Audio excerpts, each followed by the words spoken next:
Kasali pa sana ako sa The Boys Kids.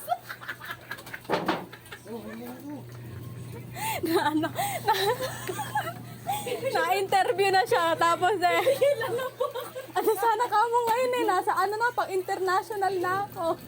Di mo man kamo, di ko man po kamo natupad yung ano yung... Pero sabi ko bandang huli. Oh. Bandang huli. Pero Tita Mel, isa na lang po ang pinapagawa. Ang magkisikat yung Hindi ko man po natupad yung ano, yung pagiging singer ko. Nabiguman po ako sa pagiging singer ko. May isa na lang po akong gustong tuparin sa sarili ko. Yun po ang maging sikat na vlogger. Sino kaya pumatay doon sa may isang vlogger? Uy, si Ivana, 50 million na pala, no? 50 million followers, napakadami. Sino kaya pumatay doon? Yung ano pangalan? Kasi yung in-upload niya nung nakaraan, no? Isang araw lang, one day lang nga, in-upload niya. 4.6 million likes na. Ano kasi? Iyan nga yun, yung bumili siya ng 100 pieces na ano, na iPhone. Nag-comment ka ba doon? Hindi. Si Alexis nag-comment din, tsaka shinare niya.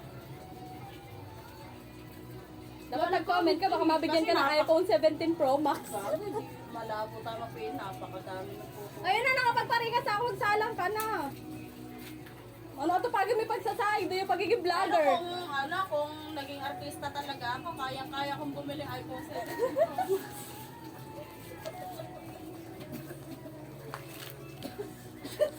Kasi sana ngayon, nabibigyan ko pa ng 16 Pro Max.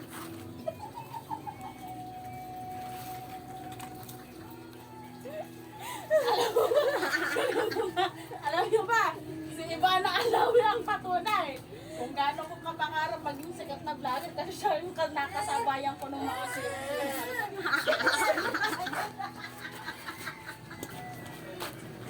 Ito.